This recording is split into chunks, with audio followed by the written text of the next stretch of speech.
A point of fact, the revisions made by the BLS in the recent jobs report were neither unprecedented nor any evidence of corruption has been shown by the White House.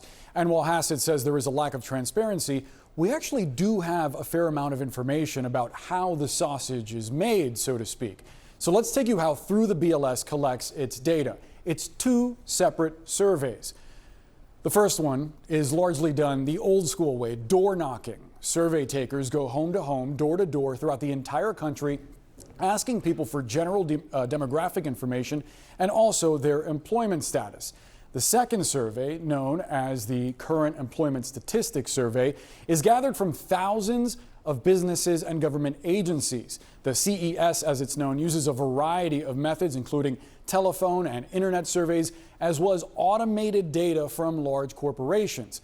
The CES survey is voluntary, but businesses in 3 states and Puerto Rico are required to submit data by law. So what exactly is handed over to the BLS? They get total monthly employment, total hours worked, and earnings data for all paid workers. Statisticians then look for any processing or reporting errors, and if any mistakes are flagged, BLS then goes back to the business for clarification. Once that process is done, the agency's economists do some math, some educated estimates based on seasonal hiring trends, formulas that take into account seasonal adjustments to avoid outliers, huge spikes and dips in data each month. And we should know these calculations aren't some secret. BLS literally publishes this on their website under their handbook of methods. So there is transparency. But then why are there these revisions that go back to previous monthly reports? Well, it's because the BLS considers its preliminary jobs report to be just that, preliminary. In other words, it's a very educated prognostication that gets refined as more data comes in. It could be that some respondents fail to report specifics by the deadline. A low number of responses as well, less data, could mean more varied estimates and a broader margin of error. The data could also be revised because of seasonal adjustments.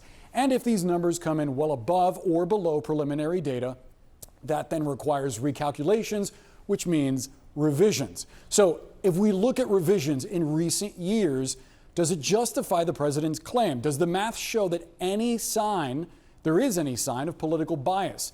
In the last few years, we have seen some very large revisions. They're not without precedent, though. During the pandemic, jobs numbers were all over the place. Revisions in 4 months during those years were certainly bigger than the revisions from last month's report, including the largest revision ever, 679,000 jobs downward for March of 2020. That was attributed to poor survey responses, obviously during a nationwide lockdown. There have also been significantly bigger revisions outside of the pandemic too, including for a single month, January of 2009, 143,000 jobs downward. This, of course, was amid that financial meltdown. Now look, gathering this data is a bit like forecasting weather. You can take the best data that you can gather, consider historical trends, and develop a strong hypothesis. Then, by the next day, you'll actually have a good idea of whether it was sunny or stormy. We should also note the Business and Government Employment Survey is widely considered by economists to be the gold standard. And as one former BLS official tells CNN, dismissing their work outright could have lasting impacts on the Bureau and the country. I know the people who work there. They are some of the most loyal Americans you can imagine. They've worked in every kind of political circumstance. They are completely devoted to producing the very best gold standard data possible. And that's why BLS is the finest statistical agency in the entire world. Its numbers are trusted all over the world. So I will trust those numbers. I do believe, though, that the president's attack on the commissioner and on the Bureau is undermining that infrastructure. Let's dig deeper on this with Dan Koh. He was the Labor Department Chief of Staff under President Biden, oversaw the Bureau of Labor Statistics. He's now the host of the People's Cabinet podcast. Dan, thank you so much for being with us. If you could just fact check the fact check real quick. Is there anything that you think needs further clarification for the folks that are looking at this data and wondering if it's politicized? I think it's worth re-emphasizing that there are hundreds of thousands of inputs into the data every month. Let's take a step back at the implication that this was faked, okay?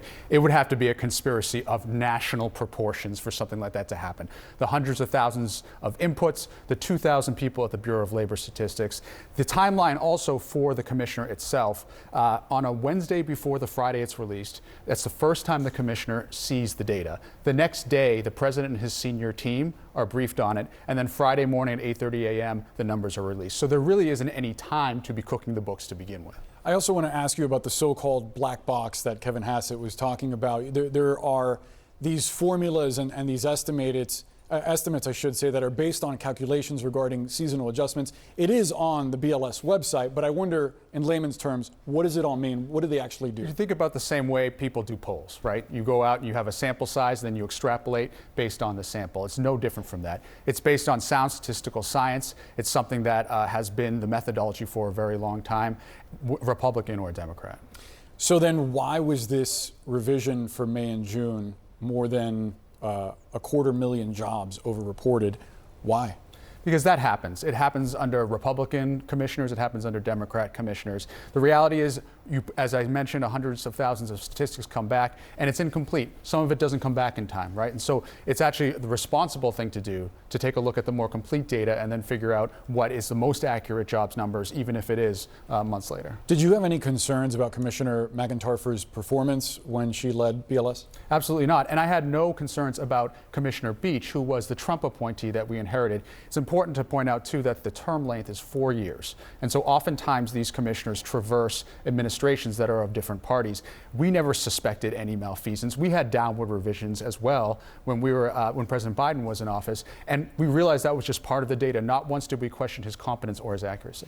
And even then, if the commissioner wanted to the point you made earlier, they only have that data for so long before it comes out to the public. So any semblance of cooking the books, I mean, that would prove exceedingly difficult for any person to manage, right? And what's really important to look at now is, for whoever is the replacement, not just the qualifications, but the methodology they claim they want to espouse going forward. Because if they decide they want to try to do a new kind of data collection and bring in outside vendors to help run it, that leaves tremendous corruption exposure, because you're talking about RFPs, certain affiliations with the president could get rich as a result. These are the things that we really need to pay close attention to. What happens if we can't trust the data that's coming from BLS? I mean, I imagine that portends potentially disastrous outcomes for our understanding of where the economy is. Trillions of dollars of investment in this country is determined on the full faith and credit of the United States.